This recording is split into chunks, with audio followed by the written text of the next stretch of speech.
Hi, I'm Hunter Hoyle, and this video is about the Paradoxical Era, which lasted from 1968 to 1980.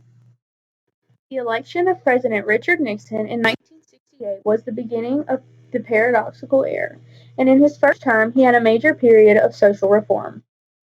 President Richard Nixon was the 37th President of the United States and is known for having a mixture of conservative rhetoric and liberal deeds.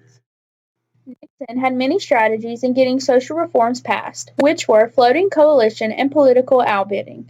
Both required certain political environments, but both indeed got the job done. Some of his success is listed below.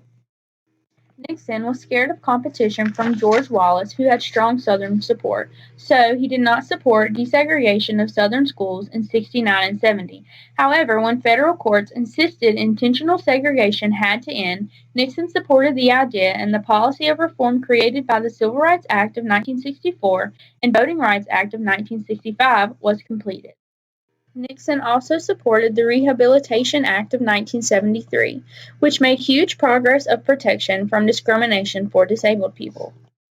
Nixon also supported health policy, which when he created the Occupational Safety and Health Act of 1970, it declared that the federal government would now have oversight of safety standards. First 2 years of Nixon's time in office, social reform flourished and $54 billion was spent on poverty programs. Then Nixon shifted to conservatism, where he focused on the war on drugs, crime, inflation, and government spending, which in turn caused white backlash. White backlash was focused on groups of others or groups that did not fit the white majority. Nixon used white backlash to relay activists of others to the Democratic Party, which in turn made his re-election easy. In Nixon's second term, he kept military spending high and tried to cut spending in areas of education, employment, and social programs. However, in 1974, Nixon's efforts were cut short when he resigned from office before being impeached.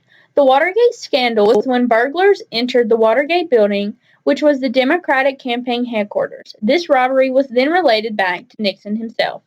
Gerald Ford took office, which continued the fight over social spending.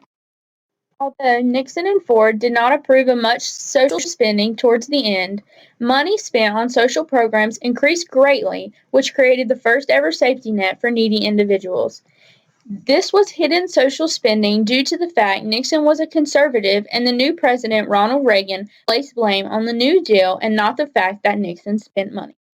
Nixon supported social reforms, yet publicly his rhetoric and in private conferences he appeared racist and conservative. Now that we know the complex time of Nixon, we can understand why it was called the Paradoxical Era.